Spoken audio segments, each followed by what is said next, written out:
Sejam todos muito bem-vindos ao Cumbre Agrocast. Eu me chamo Felipe Treitinger, sou fundador da Cumbre, a sua escola de negócios e carreira para o agro.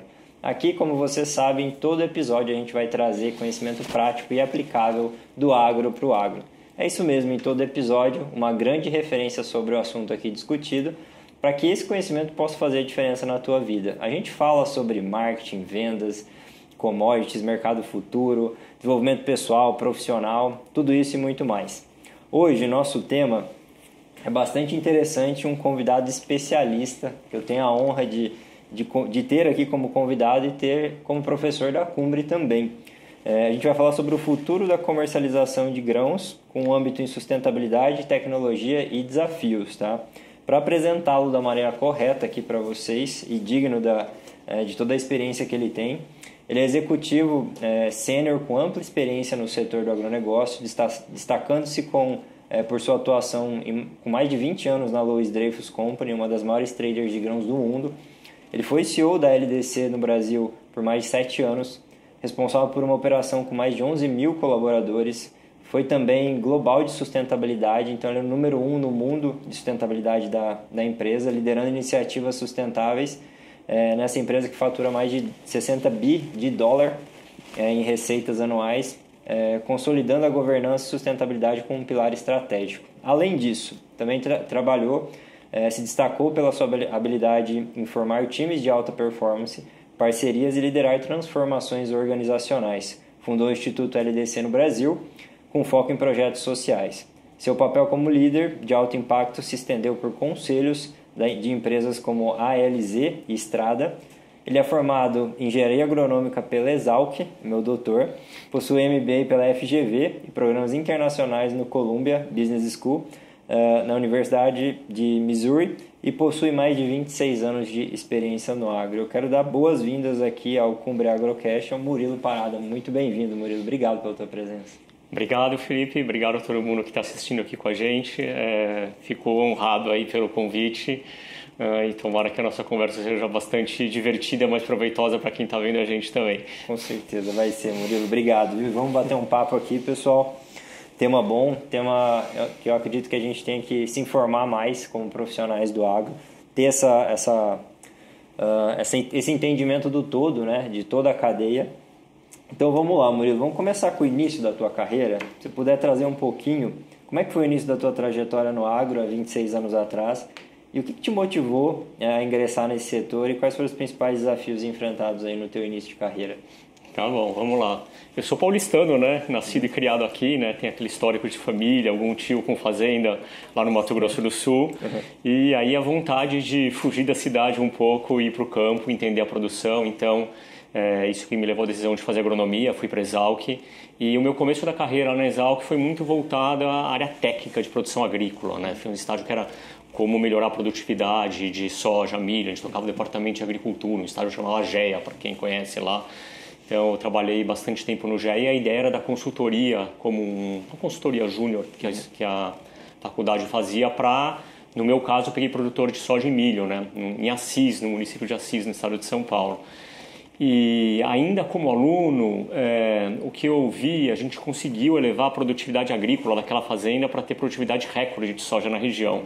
Eu lembro que a média lá eram 3 toneladas por hectare, a gente levou isso para 3,8, era uma área pequena. Né, eram 50 alqueires, mas foi uma coisa. Aí eu lembro que 2 fazendas vizinhas do lado, que eram um horror nas práticas agronômicas, mas eles ganharam mais dinheiro que essa fazenda que a gente dava assistência. E eu fui entender por quê, né? Porque eu acho que a estratégia de compra de insumo e de venda da soja que o vizinho fez, mesmo tendo produzido muito menos, ele ganhou muito mais dinheiro. E acho que foi o primeiro despertar meu para entender no interesse não só do que tinha do agro, como produzir alimento, né, realmente sair um pouco do papel que o agro tem realmente na produção, mas entender os impactos, como é importante a comercialização. Então, ainda na faculdade, como estudante, eu acho que a minha, vamos dizer, guinada de carreira, ela começou ali para eu realmente entender como funciona a comercialização dos produtos agrícolas e me apaixonei por isso, né? E aí eu fui realmente buscar a minha carreira numa área de uma empresa de trading, que é onde eu acho que onde você poderia aprender mais sobre a comercialização dos grãos, como é que o preço dos grãos são formados, o que você faz para ver melhor, porque eu entendi que a maior parte talvez da remuneração, ela não esteja necessariamente só ligada à produção, mas tem muita coisa para ser feita depois da porteira. E minha especialização toda aí foi pro depois da porteira. Muito bom, Murilo, muito legal. E, de novo, é um tema que os profissionais, de certa medida, não têm tanto conhecimento assim, né, Murilo? A gente acaba focando muito no técnico, né, no dentro da porteira, e tem o antes e o depois também, né? Exatamente. Que a gente pode agregar para o produtor, a gente pode agregar para a nossa empresa, a gente pode agregar tendo um pouquinho mais de conhecimento sobre, né? Muito bem, e me fala um pouco aqui sobre como é que foi ao longo da tua carreira, né? Quais foram as principais transformações que você observou na comercialização de produtos agrícolas, já que tua carreira inteira até o momento foi focada nisso. Pode falar um âmbito global e trazer também um pouco sobre aspectos aí de cada produto, para trazer um overview aí, uma visão geral para os nossos telespectadores. Tá. Eu acho que eu tive o privilégio, né, Felipe, de trabalhar, a empresa que eu trabalhei a maior parte da minha carreira na LDC não era uma empresa só de grãos, né? Era uma das maiores de grãos do mundo, mas tinha café, suco de laranja, açúcar, etanol, algodão, arroz, a parte de financeira. Então eu acabei tendo uma exposição a muitos produtos do agro, né? Então, quando a gente fala assim, o agro, a gente tem que tomar um pouquinho de cuidado, né? Para quem não é do ramo, a gente fala o agro parece que é uma coisa só. Para quem acho que cada produto desse tem uma transformação e uma dinâmica bastante peculiar. Então, talvez eu vou começar falando dos grãos aqui, depois a gente pode aprofundar e falar um pouquinho de uma outra ou não. Eu acho que algumas transformações importantes, pensando num prazo um pouco maior aí, né? Talvez em 20, 30 anos, que eu atuei, eu acho que é uma concentração maior da produção e uma dominância de poucos países no comércio global. Então, a gente vê realmente o Brasil, em caso de soja, milho também, um pouquinho para trás um pouco da soja, mas também exercendo um crescimento na produção muito grande. E realmente, o consumo interno não sendo tão grande, o Brasil começou a dominar o comércio como o principal fornecedor de soja no mundo, né? Então, acho que passou aí de longe o que era Argentina e Estados Unidos, mas a gente viu a Argentina e Estados Unidos crescendo. Então, acho que tem uma transformação muito grande da produção estar concentrada em poucos países, né? Que é aquele conceito do produtor mais eficiente, ele vai ganhar mercado, porque em cenários, quando tem um preço ruim, ele é o último a quebrar ou diminuir a área, e quando os preços estão bons, você tem dinheiro, você expande, né? Os economics funcionam muito bem, e acho que então, tem uma transformação na concentração na produção. Mas eu vejo uma transformação muito importante também no consumo, porque o crescimento da Ásia, puxado fundamentalmente pela China, talvez há 2 décadas atrás, mas da Ásia em geral, terá Indonésia, Índia, é o motor do crescimento de consumo de alimento no mundo e desses produtos também. Então, antes, quando o comércio local ele tinha uma influência de preço muito grande, porque muito do que se produzia ficava dentro do país e se exportava um pouco, muito para a Europa ou para alguns países, realmente o grosso do volume do que é comercializado no mundo, ele é um fluxo de produto que sai da América do Sul para a Ásia. E aí eu acho que isso tem uma importância muito grande transformacional na formação de preços. Porque a demanda ela oscila todo ano, mas ela tem uma certa constância maior. Mas ela é muito mais dependente do que acontece em tendências de consumo na Ásia em geral. Agora, a produção, os grandes preços, eles estão, à medida que você tem 2 ou 3 países controlando a maior parte da produção, qualquer quebra de safra em um desses países, ela tem um impacto muito grande na oferta global, ela altera os preços globais, mas se quebra num país só, o preço relativo entre um país e outro é brutal. Então, eu acho que é uma mudança importante. E uma outra que eu acho que vale destacar, eu entrei, não faz nem tanto tempo, né? Quando eu entrei, todo mundo já tinha internet, tinha e-mail, mas a velocidade da informação e o acesso à informação era muito mais restrito do que é hoje. Eu lembro, meus primeiros tempos de trading, quando a gente olhava, a gente fazia o pessoal para o campo para fazer crop tour, para ver estimativa de safra, e você com acesso a várias localidades no interior do Brasil, da Argentina e dos Estados Unidos, você tinha uma sensibilidade de que ia ser o tamanho de safra ou não, e você podia tomar posições comerciais. A safra é pequena, vamos comprar, a safra vai ser muito grande, compra menos ou vende, e você tinha uma informação privilegiada em relação a isso. Eu acho que com o advento da tecnologia e da transparência da informação em real time, isso foi por terra. Né? Hoje, qualquer pessoa em qualquer lugar do planeta tem com um grau de acuracidade razoavelmente alto qual que é a estimativa não só da oferta, mas da demanda, das relações de stock to use, né, como que está o preço no interior, preço no porto, frete marítimo. Então, o mercado está muito mais transparente. Então, à medida que tem mais transparência, ele também é mais arbitrado. Então, as oscilações de preço, acho que tem muito mais gente negociando isso e não poucas empresas, embora seja concentrado no mercado físico, na logística dos alimentos, quem transporta e quem comercializa e quem processa, mas eu acho em outros players que são formadores de preço, qualquer hoje pessoa com um telefone ela consegue tradear e ter informação suficiente para tomar boas decisões se a análise dela estiver correta. Perfeito. E você entende que nesse cenário as margens ficaram mais comprimidas, então com a competitividade aumentando e a informação diluída no mercado, para as traders ficou mais competitivo, um ambiente mais competitivo? Certamente mais competitivo.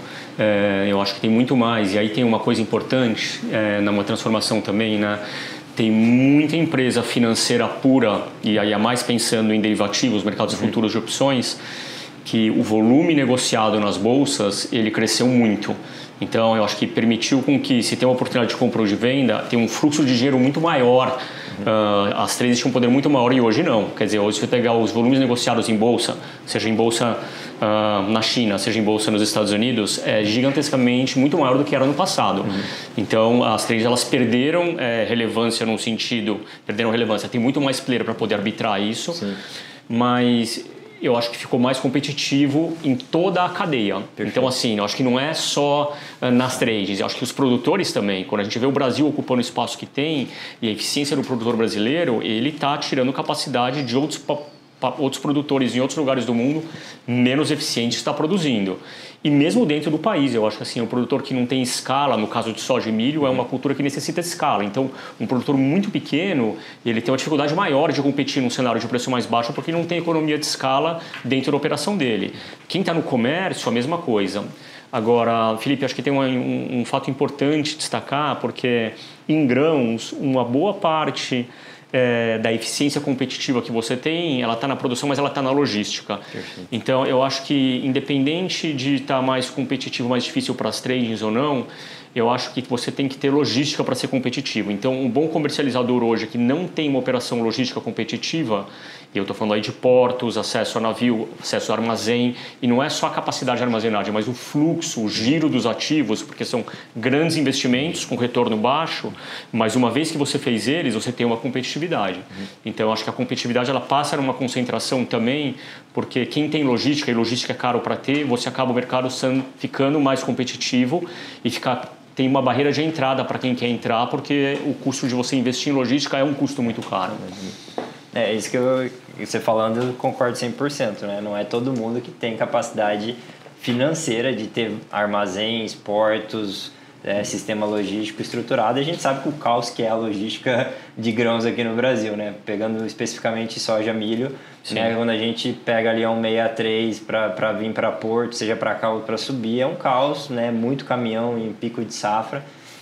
E realmente existe essa barreira, né? Então, por mais que você falou, por mais que seja competitivo, quem tem essa estrutura hoje tem um diferencial, né? Tem algo para brigar aí que traga um diferencial para o mercado.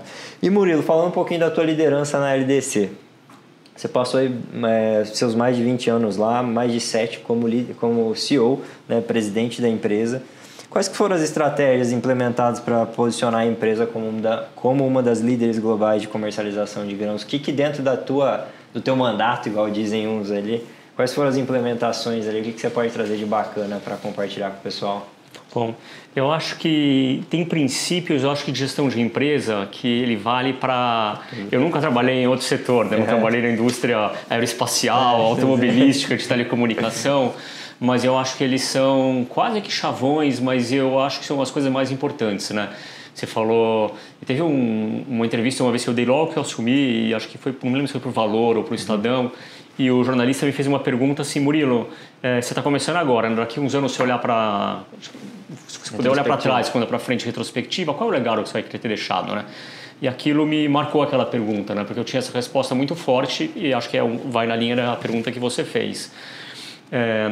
eu queria poder trabalhar numa empresa, que eu já acho que era uma empresa muito legal, mas que fosse um lugar, e é uma empresa muito grande, de 11 mil colaboradores, onde as pessoas que trabalham lá, elas têm que estar bem e têm que estar felizes, têm que gostar do trabalho que elas fazem, e têm que estar sendo respeitadas no trabalho que elas fazem e reconhecidas no que elas fazem. Então, acho que assim, o cuidar das pessoas e as pessoas estarem bem, porque a empresa são as pessoas, se as pessoas não estão bem, a empresa não vai bem.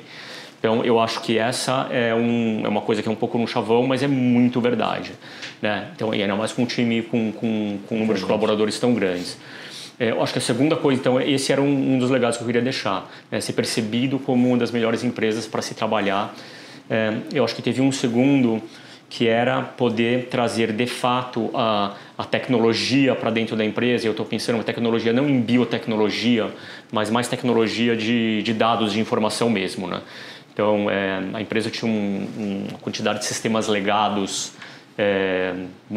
tinha coisa em COBOL, coisa assim, tela verde,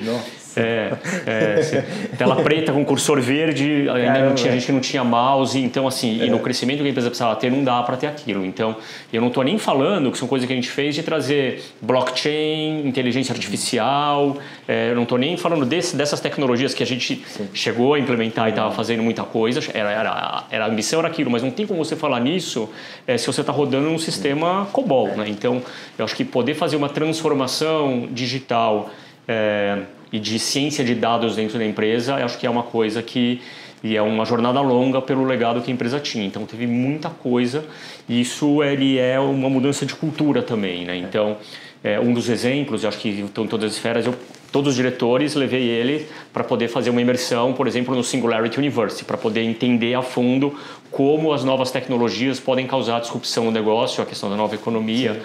Teoria da inovação disruptiva, não importa. Mas assim, você trazer essa cultura, trazer inovação aberta, criar startups dentro da empresa, você poder fazer parcerias de algumas coisas mais ágeis, são muitas coisas que a gente adotou naquele momento na LDC e que eu acho que elas foram transformadoras para poder tornar a empresa realmente mais competitiva, mais eficiente e na liderança. Então, acho que esse é um segundo pilar da tecnologia, né? E eu acho que um terceiro é a questão da sustentabilidade.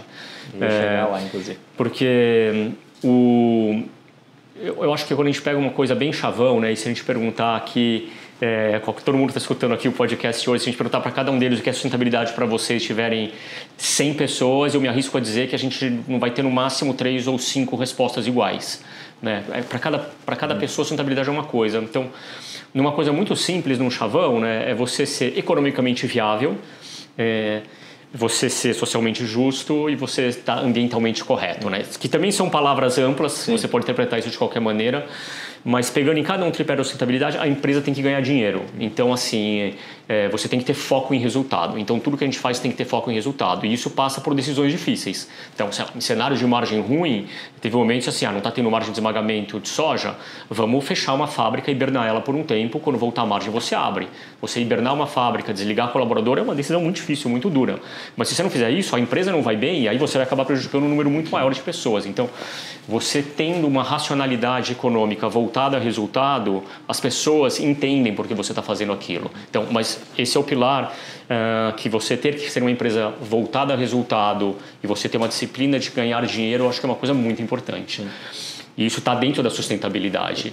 Eu acho que, pegando nos outros dois pilares, eu acho que não é só você tratar as pessoas bem e ser percebido como, mas as questões como você ter um ambiente inclusivo, você vai ter diversidade na empresa. Você ter um rigor muito forte contra assédio moral, contra assédio sexual, você torna um ambiente agradável para as pessoas trabalharem, um ambiente justo, né? Então isso está dentro da empresa. Mas se você pensar, a Dreyfus tinha, apesar de ter 11 mil funcionários, então assim, tem a questão de cuidar de que são as 11 mil pessoas, mas fazia negócio com quase 80 mil contrapartes entre clientes e fornecedores. E aí o poder de você transformar não só o que está na empresa, mas stakeholder, que é a palavra, mas quem são fornecedores, quem são os clientes, quem são os funcionários, mas quem são as comunidades ao redor, você tem um poder de transformação social muito grande. Então, assegurar que não tem trabalho infantil, que não tem mão de obra escrava, não na sua operação, mas na cadeia de valor com quem se relaciona, você tem uma transformação muito importante, muito positiva.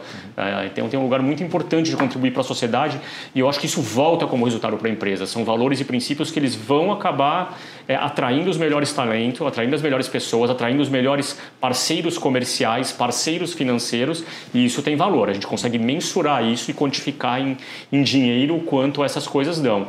E óbvio, aí na parte ambiental, eu posso falar de 1 milhão, eu vou dar uma respirada, mas cadeias livres que não tem um desmatamento ilegal. Eu acho que a questão de ter zero de resíduo sólido enviado para aterro sanitário, você medir o quanto você consome de água e você realmente mitigar o impacto de footprint de água, né, de pegada de água que a gente fala, para dizer só alguns deles, mas acho que na parte ambiental, medição de carbono, diferenciação de cadeia de valor, e eu acho que tem a questão da sustentabilidade, ele é um legado que eu acho que foi muito importante na maneira, porque ele não é uma área da empresa. A sustentabilidade é uma cultura, é um valor, e você faz o negócio com esses princípios e o negócio passa a ser sustentável quando você passa a cuidar do social, do ambiental, sem perder o foco no resultado. Eu acho que isso, uma coisa não compete com a outra, ela é complementar. E tem muita gente que acha que sim, né, Murilo? Que fala assim, o sustentável, que parece que é um tabu, né? Essa empresa não pode faturar e ser sustentável. Não, ela tem que ser... É o que eu estava até comentando numa outra conversa.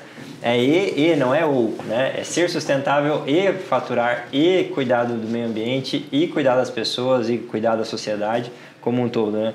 E é muito legal isso que você falou. E até tem uma pergunta fora de roteiro aqui, Murilo, que eu quero entrar um pouquinho na tua mente. É extremamente complexo o negócio que você liderava, né? 11 mil colaboradores, vários stakeholders que você falou, eram 11 mil, 80 mil que você tinha negócios. Como é que o Murilo, quando tinha uma decisão complexa para tomar, qual que era teu mindset? Quais eram as ferramentas que você usava? Porque, de novo, você tinha muito provavelmente muita gente boa em volta de ti também. Como é que era isso? Porque tem muitos empresários que estão assistindo a gente, que talvez tenham decisões e falam, nossa, mas decisão é super complexa. Eu acredito que a tua também era, e num nível global, né, da coisa. Então, passa um pouquinho do teu racional, dessa experiência que você teve liderando uma empresa tão grande quanto a RDC. Eu acho que uma empresa muito grande, a gente trabalhava numa matriz, né? Então, assim, talvez eu caia num chavão de novo, mas eu tenho uma coisa talvez que eu mais me orgulho, eu falei de cuidar das pessoas, mas eu acho que talvez o maior aprendizado e acho que talvez a maior conquista que eu consegui fazer, eu tive dentro da empresa pessoas que já estavam lá, algumas a gente trocou, eu posso falar porque trocaram ou não, mas eu tinha a melhor equipe de liderança e eu tinha uma palavra que eu tinha um time, eu não tinha um conjunto de profissionais em cada área. É muito diferente isso, né? Porque a gente estava organizado basicamente com pessoas que eram áreas de negócio, o responsável da soja, o responsável do algodão, da operação de açúcar e etanol, café e assim vai. E tinha os responsáveis pelas que a gente falava das áreas de suporte, né? Ou das áreas funcionais da empresa, que é o financeiro, o jurídico, RH, tecnologia de informação, essas outras áreas, né? Então, eu estou falando algumas, não são todas. Mas cada área dessa, você tinha um diretor executivo e eu tinha profissionais excelentes trabalhando lá. Realmente a Adriana tinha um time de profissionais excelentes. Tenho certeza que todos eles, em cada sua área, muito melhor que eu e provavelmente qualquer um deles muito melhor que eu como profissional como um todo também. Então eu acho que assim, você ter humildade para poder colocar a pessoa que é melhor para você fazer que é melhor do que você para fazer as coisas, é o único jeito que você faz o motor. Mas isso você falando em cada um na sua área. Você fazer esse conjunto de profissionais bom, não adianta montar o Dream Team do Real Madrid e eles não ganham o campeonato porque só tem estrela. Você conseguir fazer com que isso jogue como um time, esse eu acho que é o grande desafio. E aí, para responder a tua pergunta, a tomada de decisão ela é compartilhada. Não tem como você tomar decisão para tudo. Então, acho que tem que ter muita disciplina de você saber tudo o que está acontecendo, porque você está sujeito à volatilidade e exposição dos mercados de toda a natureza, regulatória, climática, enfim, de logística, de clima, não importa. Mas você tem que ter as pessoas tomando decisão junto, então com base em informação. Então, esse eu acho que era uma maneira que a tomada de decisões, e eu falava muito isso, né? Eu gostava muito de falar isso com qualquer nível hierárquico, essa pergunta, sua agenda é muito corrida, você deve ter, a tomada de decisão é muito complicada. Eu acho que quando eu era trainee na empresa, ou quando eu era um trader júnior, o processo e o princípio da tomada de decisão é o mesmo. Então, qualquer pessoa, assim, não importa a área que ela está, ela tem que ter a disciplina de estar fundamentada em boa informação para fazer aquilo e ela tem que dividir aquilo, ela tem que testar. Então, assim, tinha muita pergunta, não é vamos fazer isso por quê? Mas por quê? O que pode dar certo, o que pode dar errado? Então, são análise de cenário e sem perder a agilidade, lógico, mas assim, você compartilha essa decisão. E geralmente as decisões mais difíceis, as mais complexas, você precisa de multicompetência para fazer aquilo. Então, tinha muita coisa que a gente fazia em comitê. Então, acho que assim, a maneira de como operar, eu acho que era cada um tinha as reuniões, era responsável pelas suas coisas e eu tinha minhas reuniões individuais com cada um, mas muitos dos temas eles eram tomados por comitê. Então, era comitê de liderança, comitê fiscal, comitê de olhar as posições que cada commodity está batendo, se estava long ou short, eu queria saber todo dia o que aconteceu no mercado, mas a pergunta para mim não é estou long ou short e quanto pode dar, não é por que eu estou long ou short. Né? Então, assim, e você ir a fundo nesse porquê, eu acho que é o que realmente daí te fundamenta você tomar a decisão, porque você comprou soja, aí o mercado caiu 3% na tua cara, 5%, você sai da posição, estava errado, ou eu compro mais porque eu acho que vai subir. Então, assim, por quê? Então, vamos entender o que está acontecendo. Então, acho que o porquê, e você tem que ter muita disciplina nos porquês, né? Então, acho que esse é um pouquinho do como tomar a decisão. E o trader, ele acaba mexendo muito com a emoção também, né? De você estar certo ou errado. Eu acho que você traz, na minha visão, né, Murilo? Te ajuda a realmente ter um pouco mais de confiança, né? O mercado está indo contra. Eu já operei algumas ações e tudo mais, então por que você comprou? Qual que é a tua tese? Você acredita nela mesmo? Né? No fim das contas é isso, né? Sim. Então, obviamente a gente está falando de bilhões aqui no caso da Dreyfus, mas acho que o princípio é o mesmo, né? O produtor, né? Para falar um pouco de produtor, né? Tem bastante produtor que escuta a gente aqui. A coisa mais comum que tem, né? Assim, o produtor ele é muito bom na produção. Sim, no dentro. Mas na hora que vai vender, assim, às vezes, vai subir porque no ano passado subiu, ou não é assim, e não se aprofunda naquilo. E acho que às vezes toma risco sem entender o risco que está tomando. Né? Não é só o produtor, a gente vê isso na outra ponta na indústria também, cliente, qualquer operador na cadeia, nas trades também, mas o que eu acho que falta foi muita disciplina e você ter a humildade de saber quando está errado, se estopar, que a gente fala, né? Então, olha, nesse caso aí, nesse exemplo, se a gente, eu não estou tão convicto, perdeu, sai da posição, vamos para a próxima. Então, assim, não pode ter medo de errar, porque a gente vai errar muito, né? A Amazon Trading vai tomar posição errada muitas vezes, né? Sim. Então você tem que tomar mais posições certas que erradas e ter essa disciplina de medir. Muito bom, Murilo. Você falou um pouquinho de tecnologia, eu vou entrar um pouco mais nesse tema, né? Você falou que desde uma parte do teu legado na Dreyfus foi implementar tecnologia e inovação. Como é que foi esse processo todo um pouco mais em detalhe, né? Como é que foi essa migração? Eu acho que um ponto legal que você trouxe também, Murilo, como é que você conseguiu mudar a cultura da empresa, né? Para focar em dados, para pensar em inovação aberta, igual você trouxe, você buscou outras empresas para tentar atender alguns problemas pontuais ali. Como é que foi isso tudo? Porque, de novo, é uma transformação. Eu falo que a maior resistência são as pessoas, né? Sim. Das pessoas, não são as pessoas. Qualquer mudança cultural você falando com as pessoas. Então, como é que foi isso aí? Conta um pouco mais pra gente. Eu acho que tem na parte tecnológica, eu acho que tinham coisas que era mapear, separar muito claro o que são coisas que são, vamos dizer, sistemas de ERP, né? Enterprise Resource Planning, né? Que é o que você toca o dia a dia da empresa.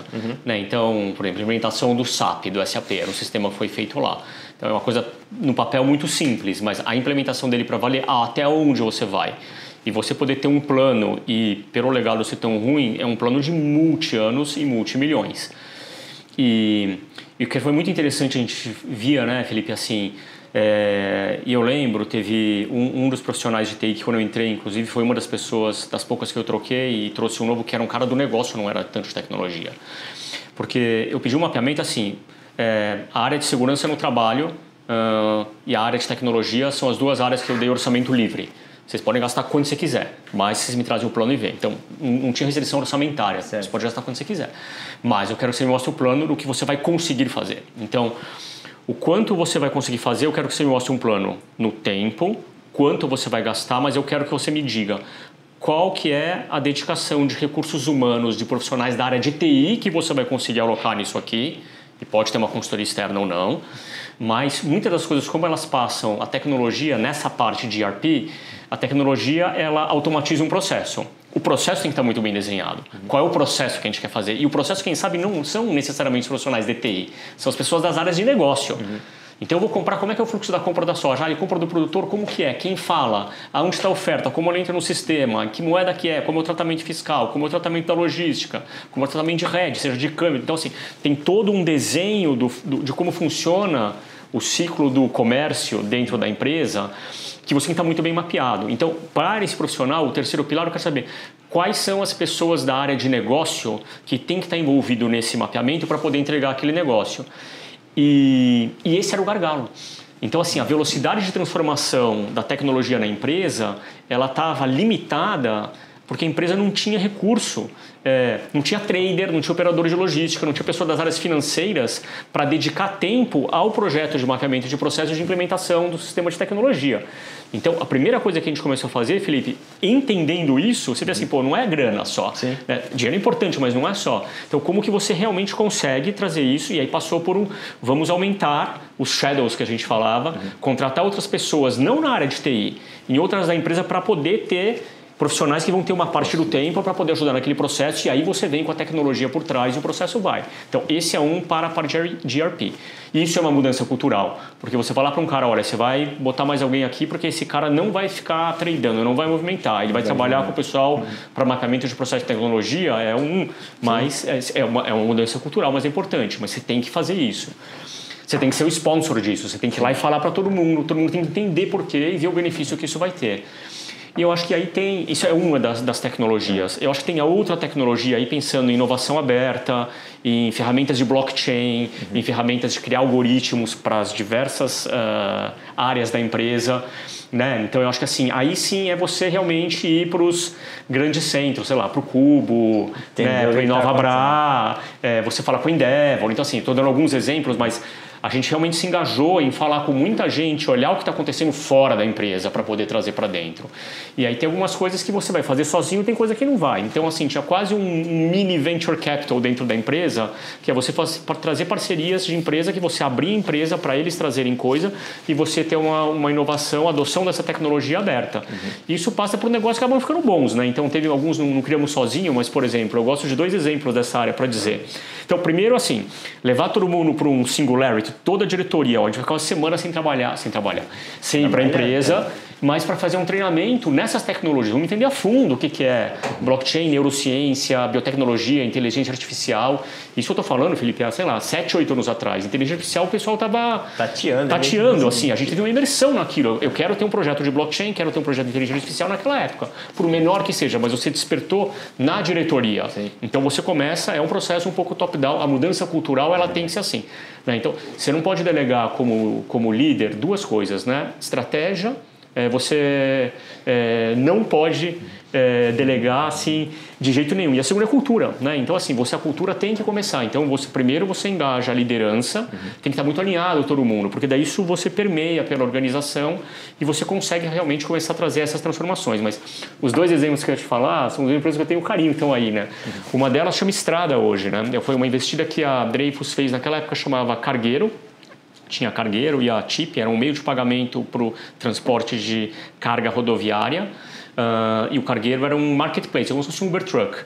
Né? Então era uma JV que surgiu lá com um parceiro nosso que a gente começou a fazer junto, deu corpo para ela, trouxe os sócios novos, ela mudou de nome, hoje ela chama Strada, uma empresa que está decolando, está rentável, uma boa parte da comercialização de frete rodoviário no Brasil hoje de grãos está na Strada, foi uma empresa que teve muito daquela empresa que a Dreyfus contribuiu muito para o desenvolvimento dela. Então assim, você também tem trazer um parceiro de fora, veio, começou e vai. E um outro exemplo talvez que não foi tanto desenvolveu dentro e levou para fora, mas a gente via, e a empresa é grão direto, né, um marketplace para comercializar.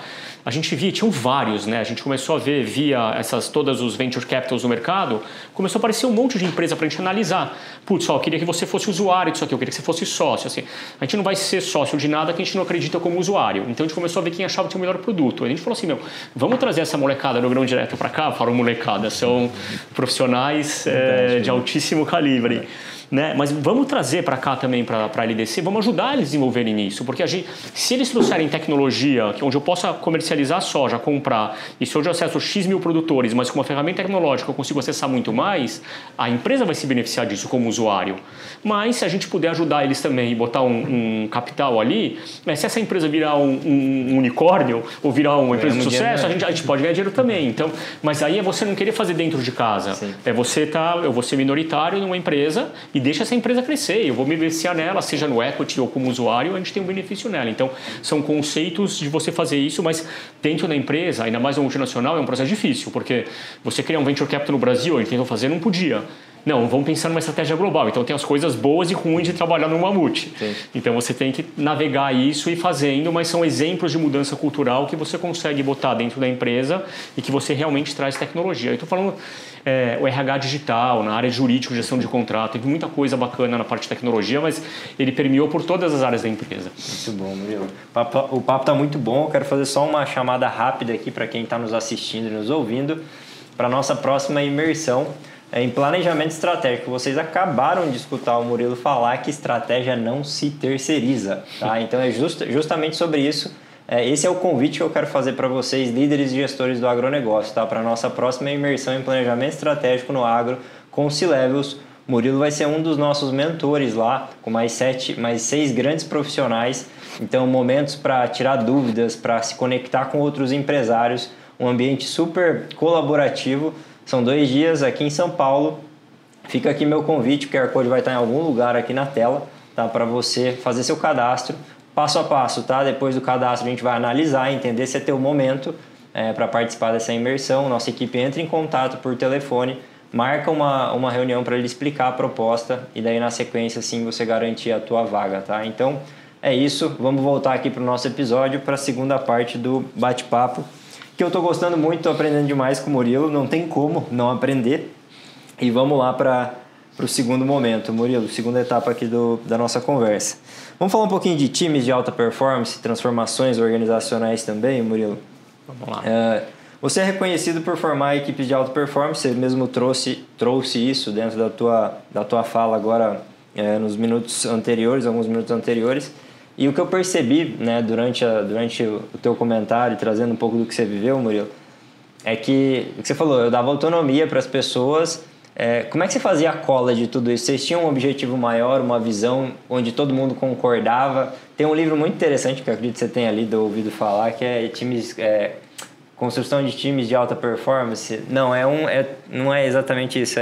Acho que é Times de Alta Performance, que é uma CEO que entrou numa empresa nova, ela não fazia parte daquele setor dentro daquela empresa nos Estados Unidos, e ela fez alguns workshops com os diretores executivos dela para achar um objetivo em comum, e disse que foi super desafiador. O livro é muito simples, depois eu coloco na descrição aqui qualquer coisa para trazer o nome correto aqui para todos que estão escutando. E ela falou dos desafios que eram, né, para conseguir juntar todas essas pessoas, todas pessoas extremamente capacitadas, estavam lá, tinham competência e tudo mais, mas ela tinha resistência em encontrar esse porquê maior de todos ali, unir isso numa visão comum, numa visão, numa missão, e tem muito a ver também com planejamento estratégico, que a gente vai conversar lá no nosso bate-papo na imersão. Queria que você trouxesse um pouco sobre isso, como é que quais foram os principais fatores para você conseguir construir e manter essa equipe dentro do setor. Acho que tem muita relação com o que eu acabei de falar aqui, né? Felipe, eu te dou um relato real, assim, eu nunca me lembro. A primeira semana, quando eu assumi como CEO, tinha um diretor financeiro da empresa na época, e entrava na sala dele e ele falou assim, aquele idiota de operações, e falava assim, coisa real, diretores de uma empresa multinacional. E aí, quando eu ia pro cara de tecnologia, aquele cara do financeiro, né? Então assim, cada um tava olhando o teu. Eu não vou fazer aquilo, eu quero mais que ele se ferre, eu vou defender o meu. Então assim, são coisas que parecem chocantes, mas era realidade. E eu tenho certeza que é realidade num monte de empresa. Porque eram profissionais muito bons, né? Então, eu acho que o trabalho de formação de time, acho que você tem que ter os melhores profissionais nas suas competências, ele nunca vai ser de alta performance. Não adianta ter um jogador ruim que, se não tiver um goleiro, qualquer cara chutando gol, você vai tomar gol, né? Então, você tem que ter profissionais que são competentes tecnicamente, mas quando você está falando de time, você tem que criar essa liga, essa cola que você falou. como que você faz isso, né? Eu acho que você tem que ver as pessoas que estão dispostas a mudar. Porque quando você tem, e eu estou tirando um cenário realista do que eu encontrei, você tem que fazer um trabalho profundo. Então, assim, nesse momento eu tive apoio de uma consultoria para me ajudar nisso. Eu gosto de falar o nome, já falei de algumas aqui, né? Acho que é um trabalho de uma consultoria da Betânia Tanuri, que chama BTA, que eu tenho um carinho enorme, uma profissional assim, espetacular. E eu tive um trabalho para ela me ajudar justamente nisso. Então, eu acho que, lógico, assim, eu não tirando um pouco sem falsa modéstia aqui, acho que tem mérito de querer fazer, foi um trabalho muito duro, muito empenho meu em fazer isso, mas eu tive um apoio, eu fui buscar ajuda para poder fazer. Isso é humildade de líder, né, Murilo? Acho que você tem que saber as suas limitações, às vezes, quando você precisa de ajuda ou não. Eu falei isso antes, assim, ter pessoas melhores. Acho que ali eu senti que precisava de uma ajuda e com alguém de fora ia ser mais fácil. E foi um exercício muito bacana, uma coisa muito simples que eu acho que qualquer empresa, qualquer gestor, em qualquer situação pode fazer. A primeira a pessoa realmente, a gente fazia um negócio que era assim, era o lado sol e o lado sombra da pessoa. Era uma análise individual. Você fazia a sua avaliação, escreve aqui quais são as suas virtudes, quais são as coisas que o RH gosta de falar áreas de oportunidade, mas o que é ruim. Então escreve aqui o que é ruim, o que é bom. Vamos colocar isso aqui. E aí por isso você precisa de um terceiro. Ele vai e faz essa mesma pergunta, você fez a sua, né, Felipe? Mas ele fala assim, ele vai para quem é par teu, para quem reporta para você e quem está acima de você, a mesma, e fala, me fala do Felipe como ele é. E a gente fez essa análise para o indivíduo e você vai e devolve para ele depois. E esse indivíduo, ele vai ver, é muito importante que ele tem pontos cegos. Então, muitos vão ter o autoconhecimento e sabem as coisas que são boas ou não, mas tem muita gente que tem ponto cego. E aí você tem que ter a cultura de saber mudar. Mas esse é o primeiro ponto, é só um diagnóstico individual. Mas você evolui com isso para poder fazer em dinâmicas de como você evolui isso como equipe. Se a diretoria estava nesse desarranjo, imagina como é que é para baixo. Se eram 11, estava assim, imagina como era quando você descia para o nível de diretor não executivo ou para gerente, assim, ou para baixo ainda. Então não adianta, você tem que ter união em cima. E aí a gente começou a construir o que a gente precisava ter para isso funcionar, qual que era o lado sol e sombra do time, desse grupo de diretores nesse caso. Então a gente aprofundou muito isso. E aí eram workshops de dia inteiro, a gente saía do escritório e ia trabalhar com uma série de dinâmicas. Não vem ao caso detalhar, a gente chegou aí para um presídio, né? Então, o trabalho foi muito legal, um trabalho em Nova Lima, em Minas, né? Para entender. Então, assim, teve um trabalho muito bacana de aprofundar mesmo, né? Da gente entender como que funcionava como equipe. E nesse processo, tiveram muito poucos, logo no comecinho isso, que é uma matriz muito simples que eu gosto de fazer, né? Porque tem um profissional que ele é bom e ele é jogador para equipe, é team player. Esse cara, você deixa ele voar, não precisa fazer nada. Tem um outro profissional que ele é ruim, não tem competência técnica, mas é team player. Esse cara você tem que mandar embora. Mas assim, a Dreyfus já era uma empresa muito grande, sólida, não foi o Murilo que fez tudo lá. Eu herdei já uma coisa que tinha um legado muito importante. Então, eu acho que não tinha ninguém ali que era um profissional ruim, mas tinham profissionais que não eram team player, mas esse é outro quadrante. Então, não tinha ninguém assim que saltava os olhos, esse cara precisa mandar embora, porque ele é muito ruim nas duas coisas, não tinha. Mas tem um profissional daí que ele não é team player, que ele é team player, mas ele tem alguma deficiência. Esse cara você precisa ajudar. Porque esse cara, você melhorou das competências geralmente técnicas ou de como ele dá, ele decola. Você puxa ele para o quadrante de cima.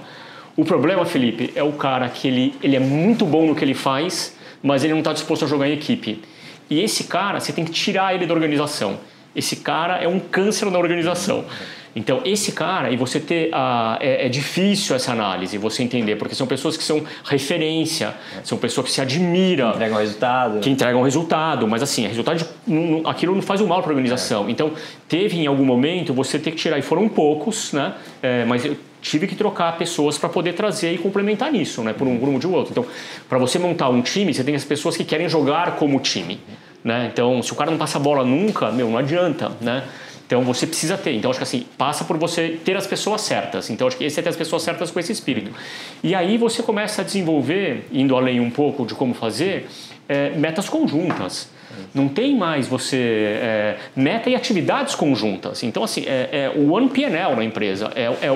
Se a empresa, e isso tem que botar na renda variável do cara, se a empresa não é naquilo, a empresa, não a sua área, ninguém ganha.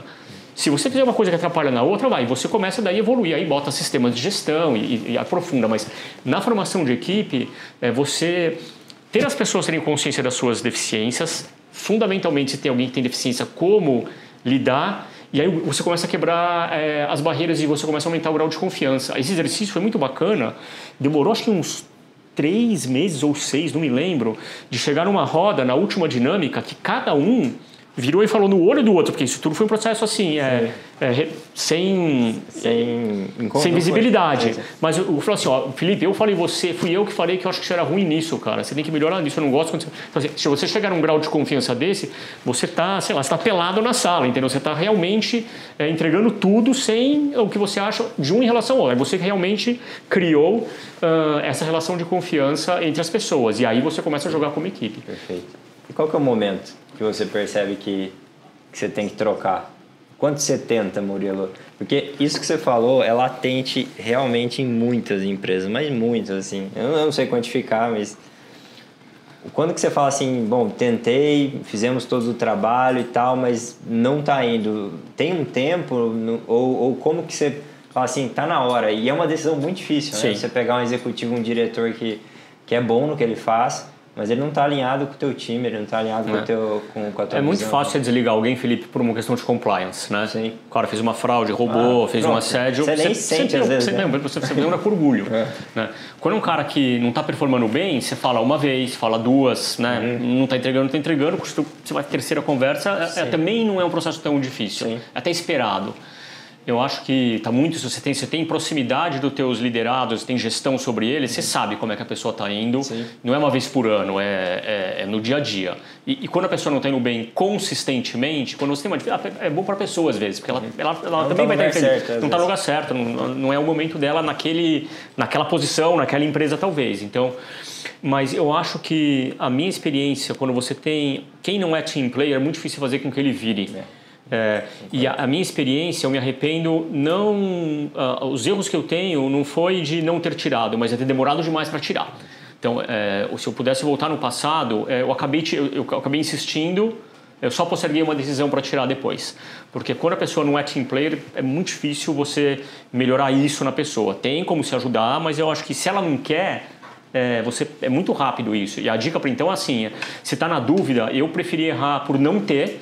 Tudo bem que era numa empresa muito grande, eu acho que era mais fácil eu poder tirar alguém e você colocar outras pessoas no impacto. Se é uma empresa muito pequenininha, é mais complexo isso. Mas o princípio é o mesmo. Acho que assim, você tem uma pessoa desse tipo, se está na dúvida, é melhor você errar e não ter e trazer um outro, porque as outras pessoas vão sentir isso e como time, como equipe, isso sai, como empresa, ela sai mais forte. Perfeito. Muito bom, Murilo. Super dicas aí para quem está nessa situação e, de novo, eu acredito que sejam muitas empresas, tá? Vamos falar, última pergunta aqui da parte de transformação organizacional e equipes. Falar um pouco de parcerias estratégicas, aliás, né? Qual que é o papel que as parcerias estratégicas na expansão e na consolidação das operações da LDC para comercialização de grãos, enfim, de produtos agrícolas de maneira geral? O que ter parceiros estratégicos ajudou vocês a crescerem? Como é que foram essas relações? Como é que vocês criaram elas e como é que vocês construíram elas, né? Porque isso é uma construção. Sim. Primeiro, acho que quando você tem que ter de novo saber a limitação da tua capacidade de crescer com 3 caminhos, né? Eu acho que um é o caminho orgânico, eu vou fazer tudo sozinho, vou montar uma equipe, vou construir um ativo e vou fazer isso solo, é um caminho. Né? Tem prós e contras de cada estratégia dessa, mas esse é um caminho. Eu estou simplificando um pouco. Eu acho que tem uma estratégia segunda que é de uma estratégia de aquisição. Então você vai crescer, você compra alguém, integra e vai. Então você tem aí talvez um atalho, um shortcut de trazer capacidade nova, né? Mas você tem todo um desafio de integração, fundamentalmente de cultura, não só, mas fundamentalmente de cultura, mas é uma estratégia que tem. E tem uma terceira que são alianças estratégicas, né? Que acho que assim, as joint ventures, né? Para dizer uma delas. Eu acho que a Dreyfus, ela teve uma cultura, né? E era uma coisa que eu procurei fazer muito na minha gestão, de criar JVs. Porque eu acho que você tem que reconhecer no que você é bom e o que você não é. Né? A Dreyfus não é uma empresa agrícola e não tinha intenção de ser. Então, assim, nesse monte de produtor, eu acho que tinha alguns produtores e você realmente diferenciar quem que é o produtor que adiciona valor para a gente. Então, quem é o cara que é confiável, que produz certo, que tem uma consciência socioambiental, que é uma pessoa séria, né? Então, assim, quem é o ponta firme, e não necessariamente é por tamanho, né? Acho que o mais clássico que eu vejo em várias outras tradings, ou mesmo indústrias de insumo, que querem entrar no mercado brasileiro porque tem produtor tão grande, eu quero montar uma operação de 1 milhão de toneladas de soja. É muito fácil. Você pega e junta aí 10, 15 produtores, faz um take or pay com a Rumo, com o terminal em Santos, você monta uma operação de trade de 1 milhão de toneladas. Um que rói a corda, matou o teu negócio, né? Então, eu acho que assim, você construir realmente parceria com os produtores, e aí a gente tinha uma discussão filosófica muito grande, né? Quem quer ter o cliente, né? E a gente chama o produtor de cliente. Não, uma trade, o produtor é o fornecedor, não, o produtor é cliente, está como cliente, né? Então, você tem que ter essa parceria estratégica com ele, e a parceria estratégica é você financiar ele, a gente criou operações de barter para poder dar serviço para ele, entregar fertilizante, que não era uma área core business da empresa, mas a gente criou isso como uma prestação de serviço para o produtor. Eu estou dando alguns exemplos, mas você tem uma eficiência de logística para quando ele colher a soja, colher o milho dele, e hoje a colheita é muito mais rápida, você poder receber todo o produto dele, úmido ou não, né? Você poder receber na hora que ele precisa, é um serviço que você está prestando para ele. A informação e a transparência na informação de risco, a gente fazia calls, eu acho que a soja vai subir, não vende agora.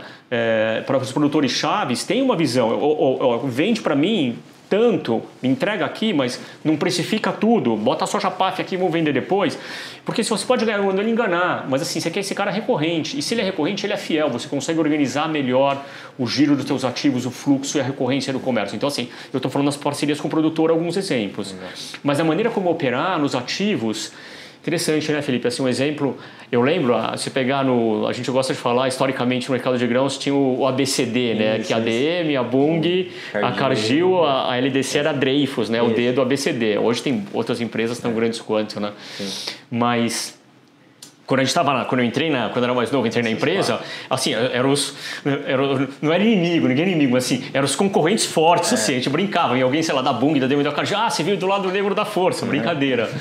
Mas a gente, quando foi fazer concessão no Porto de Santos, por exemplo, para operar logística, a gente podia entrar sozinho. E assim, o tamanho do ramp-up de crescimento, da evolução, de originação que tinha que ter no interior para encher o terminal, ia ser muito difícil, dificilmente a gente rodar na maior eficiência. E a Cargill, nesse caso, eu fui com a Cargill, era uma trade de concorrente, provavelmente ela fez a mesma conta na casa dela, por que a gente não entra junto nesse negócio? Vamos participar de uma concessão, a gente faz um porto um pouco maior, divide e vamos operar como uma joint venture. Então, eu estou dando um exemplo que às vezes você se aliar, mesmo que seja com um concorrente nesse caso, a gente se mata no comércio, não tem na compra e na venda, cada um se vira, mas como operador de logística, ele é um terminal muito mais eficiente com duas empresas operando do que com uma, com todas as regras, arm's length que a gente fala, né, igual para os dois lados, mas é uma construção de uma joint venture. Eu te dou um outro exemplo, quando a Dreyfus quis operar no Mato Piba, né, a gente fazia muito algodão lá, né, na Bahia principalmente. A gente falou, vamos fazer soja e milho. A gente era grande no Mato Grosso, no Goiás não tinha operação grande. A gente viu que a Madia também não tinha, os outros concorrentes já estavam mais fortes. A gente falou, vamos entrar? A gente falou, será que por que a gente não entra junto com a Madia aqui, né? Por que a gente vai entrar assim, os dois, eu coloco o armazém aqui, ele coloca um do lado, vamos criar uma operação e a gente respeita que nessa área a Dreyfus não opera sozinha, a Madia não opera sozinha, a gente vai operar como uma empresa independente. Vamos chamar um CEO independente, a gente vai ser conselheiro dessa empresa, vamos criar uma empresa. Então, foi criada uma empresa que era a Magia LDC, e num segundo momento a gente acabou trazendo um terceiro sócio, que é a Zenon Grains, é uma empresa japonesa, que daí virou a ALZ, né? A Magia LDC Zenon, por isso que é o nome da ALZ, que passou a ser uma das maiores comercializadoras de soja e milho lá no Mato Piba, a maior exportadora do Tegran em volume, ano após ano, né? São empresas com uma história de sucesso linda, que é uma JV. Então, eu estou dando dois exemplos nas alianças estratégicas, seja com um produtor, seja com um operador de logístico, né? No caso do que a gente tem em Santos, ou seja, para montar um trading business num outro lugar, e eu posso falar isso globalmente também, né? Então, eu acho que você fazer isso, ele muda. Eu acho que assim, você passa, por exemplo, na LZ, sei lá, a gente tem 1/3 da empresa, mas a gente tem 1/3 de uma coisa que talvez seja muito maior do que se a gente estivesse tentando fazer sozinho, como um todo, né? Então, eu acho que é uma maneira e exige menos, talvez, uma operação, você internalizar tudo daquilo teu. Mas eu acho que qualquer coisa tem que ser uma chave de sucesso para isso. E a Dreyfus teve essa cultura de fazer muita parceria estratégica. por exemplo, o Arco Norte, vários concorrentes eles têm operação logística própria. A gente opera, a Dreyfus operava, ela fala a gente ainda, já saí da empresa faz um ano. A Dreyfus operava, por exemplo, com a Seamport, que é um operador de logística independente lá. Então tinha a frota fluvial própria, mas vamos construir o terminal? Não. Tem um prestador de serviço bom aqui, vamos fazer uma parceria com ele. Então essas construções, elas são, mas você precisa dedicar tempo e ter profissionais para cuidar dessas relações. Porque elas são competências diferentes para você tocar um negócio dentro da tua casa. Você vai com o teu CFO, com o teu jurídico, com a tua operação, RH, ou quando você vai na outra, você está lidando com outro sócio que tem uma outra cultura e você tem que respeitar isso, você tem que nutrir essas relações para o bem daquela empresa que ela tem uma vida própria, uma vida diferente. Então, mas eu acho que ela é complementar ao negócio. Então, acho que eu, particularmente como gestor independente que está na EDC, eu acredito muito nisso. A minha vida, em todos os negócios que eu tive fora eu citei de grãos, que a gente está foco aqui, mas se falar aqui de citros, falar de açúcar e etanol em tudo, é um business montado na base de parcerias. Que legal. E assim, eu acredito muito nessa tua visão também, né, de ecossistema, né? Então, para isso a gente compete, mas para isso a gente é parceiro. Porque, no fim das contas, Murilo, você também dilui risco. Quando você tem uma parceria ali, você também dilui o risco da curva de aprendizagem, você aprende junto, às vezes tem uma competência que você não tinha. São complementares as competências. São complementares, entendeu? Sim. Então, o que você levaria um ano, você demora 6 meses com o parceiro. Eu acho que essa equação, né, dentro dessa conta, ela é interessante, né? Quando você olha e entende, nem todas as parcerias são sinérgicas. Então, é óbvio, a estratégia da empresa, né? Mas eu vejo que temos muita oportunidade nesse sentido, né? Tem muita oportunidade. Eu acho que em todas as áreas, né? Eu dei o exemplo da tecnologia ali, né? Às vezes a gente virou sócio minoritário, um cara que a gente quer o seu usuário, deixa ele tocar o negócio, é a área dele, né? Então, é muito legal. Vamos falar, último bloco aqui, perspectivas futuras e conselhos também para novos líderes. Então, vamos pegar uma de cada aqui. Sobre tendências globais, Murilo. Quais são as tendências globais que você acredita que moldarão o futuro da comercialização de produtos agrícolas de maneira geral nos próximos anos? E depois a gente fecha com uma pergunta para líderes, né? Para liderança. Tá. Eu acho que a gente vai continuar vendo, Felipe, como tendência global, ainda uma consolidação.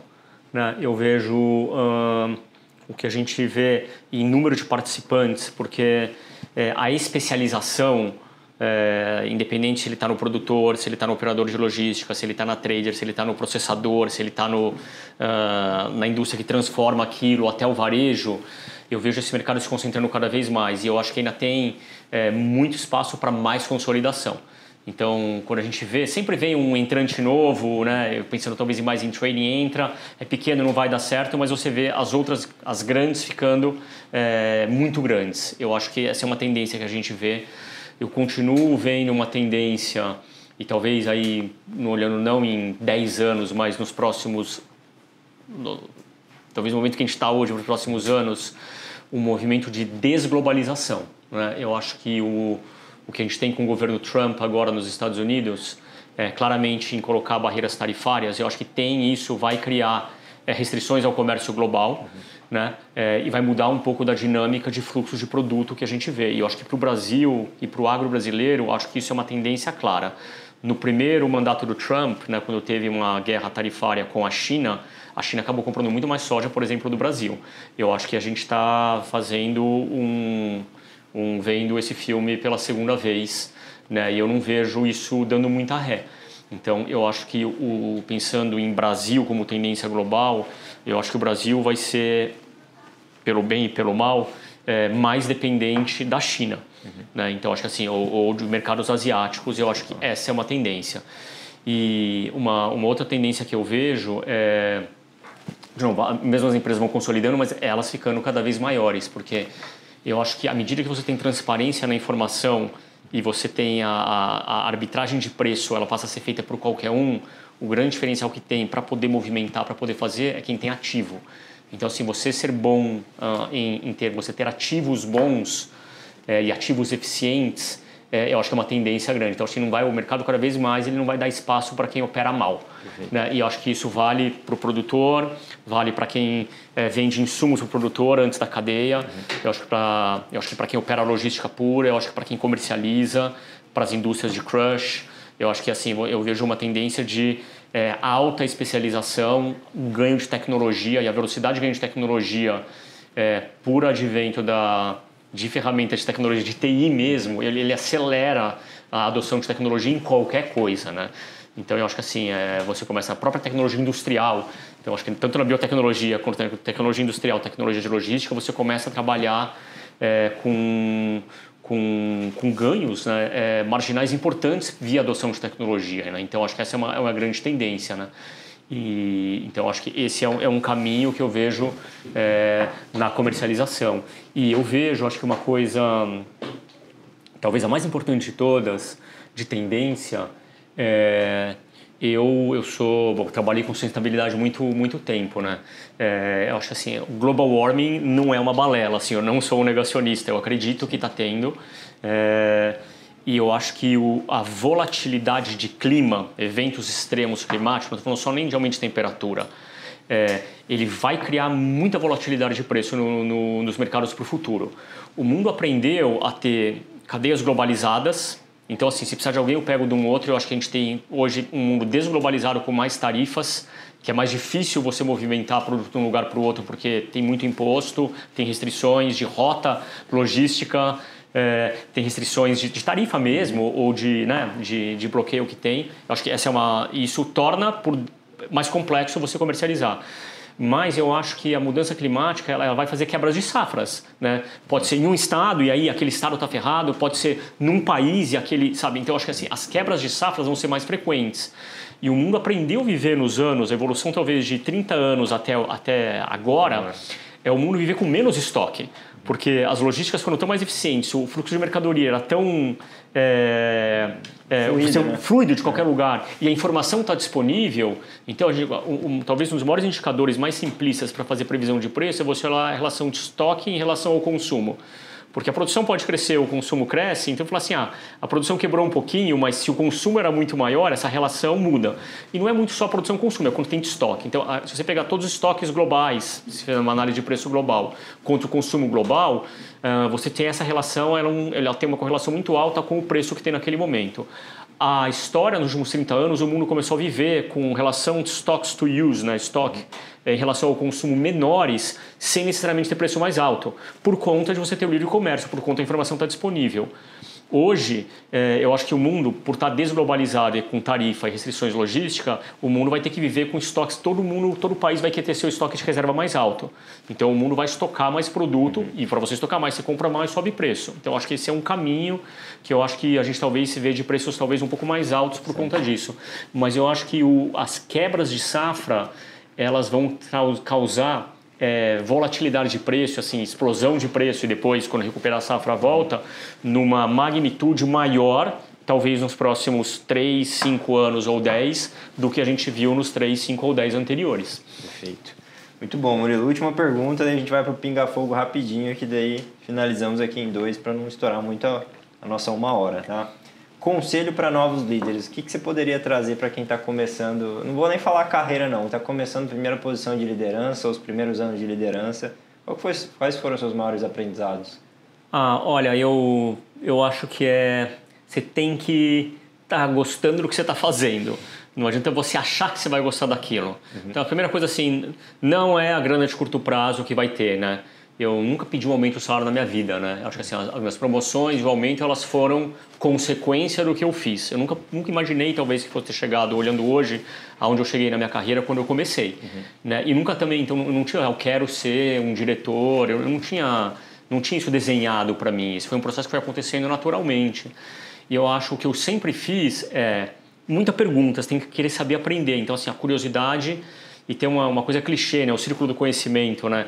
Então, se você pegasse uma circunferência, tudo que está dentro dessa circunferência é o que você sabe.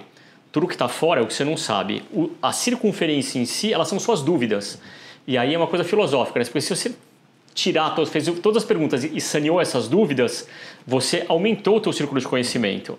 Aumentaram as tuas dúvidas, aquela coisa, quanto mais você sabe, menos você sabe. Isso aí vai para o infinito, a tendência, né? Porque ele vai para o infinito. Então, você ser curioso, querer perguntar e querer aprender e nunca querer parar de aprender, eu acho que esse é o motor de crescimento para qualquer coisa que você faça. A segunda é humildade, é respeitar, porque aonde você vai beber da fonte não é de quem é teu chefe. Eu aprendi muito ainda como trainee, por exemplo, quando eu fui para uma fábrica nossa que a Dreyfus tinha lá em Alto Araguaia, no Mato Grosso, para ver operação de balança. Todos os esquemas de sacanagem, de roubo, fraude, que podia imaginar, o balanceiro da fábrica, eu aprendi, passei uma manhã com ele, de todas as naturezas. Foi uma aula para mim aquilo. Né? Então, eu cheguei, eu trainee lá de São Paulo, não sei o quê. Eu fui lá para ver como é que era e ficar 5 minutos. Eu posso passar mais tempo aqui? Fiquei uma manhã aprendendo com o balanceiro. Então, acho que o conhecimento você vai ter em todos. Acho que essa é uma segunda coisa. A terceira, você tem que ter gente melhor que você. Você não pode se sentir ameaçado por quem está embaixo nem do teu lado. Você tem que ter pessoas melhores que você. Se você não tiver pessoa melhor que você cercado, você não cresce.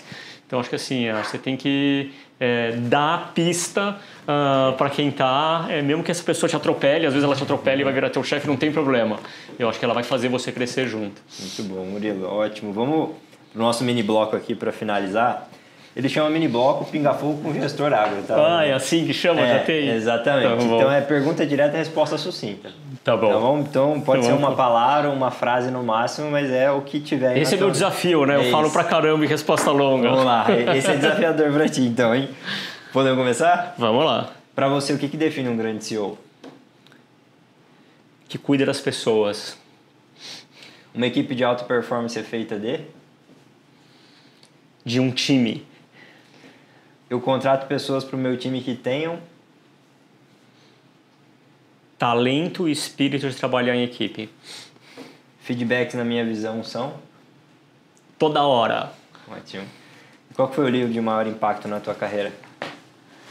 Essa eu não tenho como te dar um só. Vou falar uns 3, 4, então. Tá bom. Eu acho que quem é na minha carreira não é quem você é profissional em um livro só de business, é quem você foi formado como pessoa, né? Acho que como brasileiro tem 2 livros que me inspiraram muito. Um é o do Darcy Ribeiro, chama O Povo Brasileiro. Eu acho que ele me ensinou muito para entender quem que é o povo brasileiro hoje. Eu acho que tem um livro de economia que também é bastante antigo, que é do Celso Furtado, que chama Formação Econômica do Brasil. Eu acho que esses 2, quem são as pessoas e como é a economia do país, acho que me dão um alicerce. Mas pensando aí talvez no business, foi um livro inclusive que eu dei para os encontros de gestão, tanto lá fora para a empresa global quanto aqui. Tem um hedge fund, talvez o maior dos Estados Unidos, né, que chama Bridgewater, e o gestor dele chama Ray Dalio. E esse cara escreveu um livro que chama Princípios. E eu acho que tem alguns princípios ali no livro do Ray Dalio que eu acho que são muito bacanas, que se aplicam ao negócio. Então eu tive uma identificação com ele. Perfeito, Murilo. Quero agradecer, Murilo, você pela presença aqui. Aprendi demais, bate-papo muito legal. Obrigado mesmo por ter vindo aqui, por ter compartilhado com o pessoal. Quer deixar um recado final aí rapidinho? Eu sei que você está no horário aqui, você precisa entrar na tua outra demanda, mas a câmera é tua, o podcast é seu. Fica à vontade se quiser deixar alguma mensagem. Primeiro eu queria agradecer você, né, Felipe? Assim, é uma honra estar aqui, obrigado. É muito legal, assim, acho que essa iniciativa que você fez é muito bacana. Obrigado. Eu acho que aí para todo mundo que está escutando o podcast, né, tomara que vocês tenham aprendido alguma coisa. É uma pena que a gente não tenha essa interação, escutar vocês. Eu adoro muito escutar, né, e ver as perguntas, porque a gente aprende com elas. Mas tomara que vocês tenham gostado aí com certeza, via Cumbri, acho que vocês têm a oportunidade de aprender muito aí. E se algum de vocês tiver uma curiosidade, uma dúvida, quiser aí conhecer, bater um papo, com certeza o Felipe consegue fazer essa ponte aí. E obrigado pelo tempo de vocês. Para mim ter falado para vocês foi um prazer. Obrigado. Perfeito, Murilo. Pessoal, é isso. Fechando aqui nosso episódio. Obrigado para quem ficou até o final aqui. Não nos segue nas redes sociais, Cumbri Agro, Instagram, Cumbri.agro, Instagram, Cumbri Agro, LinkedIn. Acessa lá. Não segue a gente ainda no Spotify. Ativa as notificações, YouTube. Deixa o like aí nesse vídeo e compartilha com outros profissionais do setor. Obrigado, um abraço e até o próximo episódio. Tchau.